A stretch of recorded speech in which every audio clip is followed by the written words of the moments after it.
is inspiring to all of us. And I totally believe that mentoring does change lives. It changed my life. After 15 years working in the field of media, when I had a mentor, it was like a re-education. She was in the United States, and she opened my eyes to a lot of things that I had been doing wrong. It's all about guidance and taking the hand of someone and empowering them to do things the right way, perhaps preventing them from making the same mistakes that you've made, or allowing them to do the mistakes, but it is a learning process, and it is a life-changing one for sure. Thank you very much for that, Sahar. It was wonderful. Our next speaker is McFeely, who unknowingly went on a journey in pursuit of what is natural, essential, and authentic. She spent more than 25 years of her life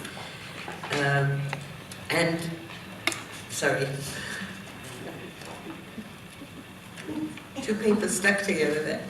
She spent more than 25 years of her life providing strategic communication counsel for media and technology companies, authors, non-profit organizations, giving voice and visibility to some challenging issues of our time.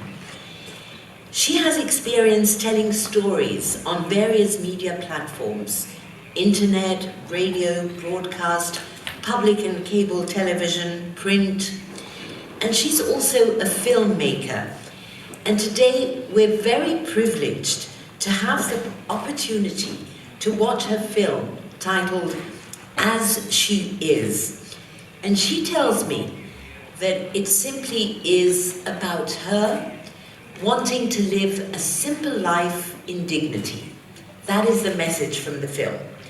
She takes a deeply personal journey through masculine conditioning to find and honor the feminine in us all. And after the film, we'll get a chance to ask both our panelists questions or to comment about what we've seen and heard today. But first, the film. Yes, please.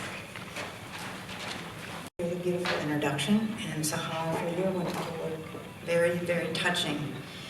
In the United States, I don't think that we really even know that the feminine exists. I was raised in the corporatocracy of the United States through my educational system, and I had to finally come to a point where I wanted to live an authentic life, but I didn't know about half of myself. It was missing. It seemed to be missing. So this film is actually my prayer. It's asking for the feminine to come back into my life so that I can live from a balanced place. So I hope you all enjoy it. And one thing I wanted to say is, at the end, it might be really lovely if you just take a moment and touch inside yourself and introduce yourself to yourself somehow through a feeling sense. And then we can discuss both. So thank you very much. I hope you enjoy it. Well, I was successful in the corporate world until my life fell apart. But that's what happened. Something wasn't being fed, and my life fell apart. Well, if we look around life, we know that we've reached the end of something. You could say, yes, we are the final hubris of a patriarchal culture that has separated itself from the natural world, that has separated itself from the cycles of creation. What organism would actually create war, conflict, hoard resources, overconsume, without ultimately creating and bringing about its own demise? There's almost a necessary evolutionary impulse. I think the domination paradigm can't really go on, and so if you're not going to do domination, what are you going to do?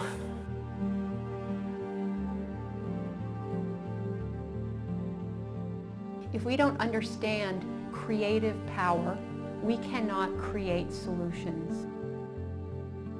And creative power is traditionally the domain of the feminine.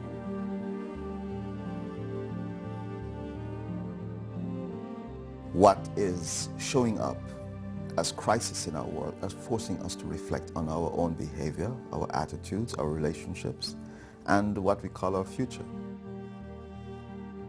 We are in touch again with the feminine because we have to reflect on what we are meeting in our world.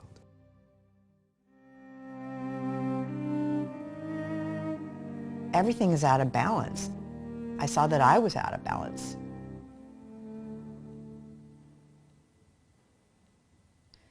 And in order for me to understand, I had to ask these deep questions inside of myself.